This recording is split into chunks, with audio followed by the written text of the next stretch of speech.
Medical workers of Reddit, what were the most haunting last words you've heard from a patient? A teenage girl who was having an asthma attack while she was at someone's house she wasn't supposed to be at. My mom's gonna kill me. Frown. She died at the hospital. The reason why I always take my inhaler. That's why I always leave a note. I'm an emergency nurse, and there's one thing that always gets me when patients die. Not what they say, but what their husband, wife, parents say when they've gone. I've had it a few times, but the most memorable was a man in his 70s whose wife had just passed away, and he was holding her hand and crying, and he just looked up at me and said, "I've loved her for 55 years, she's my whole life. What do I do without her?" It breaks me every time. Edit, wow, I didn't expect so much outpouring of love and support here, and I certainly didn't expect to earn silver and gold from this. I've read all of your replies, and cried through many of them. Those of you who are nurses or love nurses, thank you. This job takes a piece of you every time. And for those who have needed nurses, thank you, for making those pieces worthwhile. I would love if you would all come and share some of your stories on my blog, nursenocturnal.com. It's super early days for the blog and I haven't figured out formatting yet, but you're all welcome to come and post some of your experiences and knowledge there. ICU nurse here. I relate to this so much. Had a patient in her 30s who was dying after being hit by a drunk driver. Her husband was at the bedside repeating, "What do I do? What do I do?" while crying. They had already lost their baby girl in the accident. Every healthcare worker who entered that room was deeply affected by that. It was awful. ICU nurses are on a level all their own. When my late girlfriend was in the ICU with ARDS, I think. Her family never did well explaining what was happening, but she survived that stay. It was a MRSA infection a year later that took her. Her family said I was her cousin because at that time they were only letting family come see her. I was in the room alone while her mom went to have a cigarette, and the nurse comes in and instantly could tell I wasn't a cousin, that I was her boyfriend and called me out on it. I was shocked and started freaked out. She just laughed and did the zip lips thing. The nurse would also sing to my girlfriend in her native language, Vietnamese I think, while she was changing 4 bags or doing anything else. I really appreciated that, and I know if my girlfriend had been awake she would have too. Edit. The nurse sang in her own native language, my girlfriend only knew English. Nurse, in hospital caring for 40-ish man with brain tumor, coming in and out of consciousness. Not to be resuscitated. His 16-year-old daughter was crying nonstop for 12 hours. His wife, who had been given a few months to prepare herself, was calm and focused on her husband. I had to routinely check his level of consciousness, which involved talking to him in a loud voice, responds to auditory stimulation, which I did not like to do. So I asked his wife to do the loud voice part, so the voice he would hear would be hers, not mine, and she did so without hesitation. The only response we observed with her vocalization was that this by now profoundly unconscious patient took her hand to his lips and kissed it. He stopped breathing very soon after that. I am haunted, but not in a bad way. My grandpa was similar, struggling to hang on but not responsive. My grandma grabbed his hand and said, "It's okay, you can go, the kids will take care of me." He was gone within the hour. He loved her so much that it wasn't a surprise that he needed her permission to die. Edit, thank you for the silver, I didn't expect this to blow up as it did. Thank you all for sharing your stories, they were very touching. Thank you for sharing such a sad and lovely story. My husband is a PICU nurse and one morning he came home in a bit of a daze. I asked him what was wrong and he told me about a little boy who had been in PICU for a few days already and wasn't getting better. Most nights, the little boy would wake up so one of the nurses would keep him company while he fell asleep again. My husband was doing just that. He read him a book then just sat there with the boy listening to music so he would go back to sleep. Before falling asleep the little boy said, "You are my favorite." The boy passed away in the morning, his little heart gave out and refused to restart. Although all patients are important, some leave more of an impression than others. Until that point, that little boy hadn't stood out to my husband and he felt terrible about it because, clearly, he had made a big impression on that little boy. That was the only patient's funeral he has ever attended.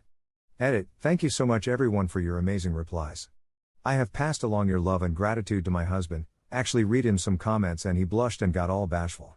Thank you to those who gave this comment silver, golds and platinum. Since my husband did not receive this prizes I went and bought him a PSN card so he can spend on his games and made him his favorite for dinner. Smiles.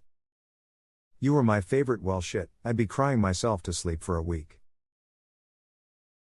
It's the word that destroys me. Like Lil Man knew it was the end, right now, and was telling someone else. That's an ageless sense of self-awareness right there. I always admire the courage those who are terminal at such a young age, who have spent most of their existence in a hospital, who have gone through painful surgeries or who have suffered from their illness, and have to grow up so fast just to have their light burn out. Such pressure and overwhelming emotions for them, their families, and everyone involved in their treatment. The people that care for these children are saints, and so are the brave little ones who stare death in the face and do not cower. Edit, typing error. Thank you for my first gold, and the great comments and responses of the entire thread. Thank you for your story, and the chain reaction of inspiration that's come from it. It's hearing stories like this, seeing the good nature of people, and witnessing those moments of revelation for those who may have been looking for answers, or solace and found it by the grace of strangers and love of our fellow man. Gives me hope that I wish to spread. Edit, thank you again for the guilds, I am not worthy. Sweet guy in his 20s with endocarditis, heart valve infection, caused by 4 drug abuse. I was prepping him for his 3rd open heart surgery when he sat up, looked me in the eye, and said, "I'm going to die, aren't I?" He did not survive the surgery. It wasn't words, but the most haunting death was a patient who was DNR, through her and her family's wishes. She was losing her battle, and her family wasn't there. She was getting frantic and looking around and half sitting up in bed, and a nurse with more experience than me took her hand and calmly said, "It's okay. You're not alone. We're right here with you, it's okay to leave." The patient immediately calmed, put her head back on the pillow and died. I knew I wanted to be that nurse when I grew up. How the hell did she know just what to do and say? I've never forgotten it. My mom passed away a couple of hours after I told her I'd be okay and that it's okay for her to go. I've always hoped that I was able to give her the peace of mind she needed to let go. This is a common occurrence. I'm a tech in a hospital. I've seen this before. Patients pick their moment, often. The first I ever saw as a professional was a guy who said he was scared to die alone when he was lucid. He was DNR, me and my coworkers held his hand for the first 3 hours of my shift, taking turns. His family finally showed up at about 2 a.m. His wife and adopted daughters were there. They went in, and he was dead in 10 minutes. He was waiting for his family to go. He died at 98, with the people he loved, in a warm, comfortable drug bed. We gave him drugs for anxiety and pain, so it was as peaceful as could be. He had a really good death. When I was 13, my grandfather had a heart attack. He hung around for 36 hours. He hung around for the whole family to show up, and then promptly died. Dude was always a fan of having an audience. More recently, I had a guy in his 60s with lung cancer. He was a DNR. His wife said, "Honey, if tonight is the night, that's okay, I understand, I love you and I always will." He gave a thumbs up, smiled, and died 10 minutes later. As a healthcare worker, I firmly believe you help soothe her at the end. I think of it like falling asleep, you say, "Hey, it's okay, I got it from here," and then they can relax and let it go. Edit, thanks for gold. When I was a senior resident, a young man, late 20s, was admitted for pneumonia. He got worse quickly and I was called to his room to help while on call that night. He was having trouble breathing and needed intubated. I explained all this to him and that I would sedate him and then get him intubated so we could help him breathe. He agreed and we got everything ready. The last thing he said to me was, "Doc, please don't let me die." I told him I would do my very best. I got him intubated and transferred to the ICU. A few weeks later I was on call covering the ICU and he was barely hanging on. I knew he would not make it through the night. He went into VFib several times and I was able to bring him back, but only briefly. He was just too sick and he died shortly after that.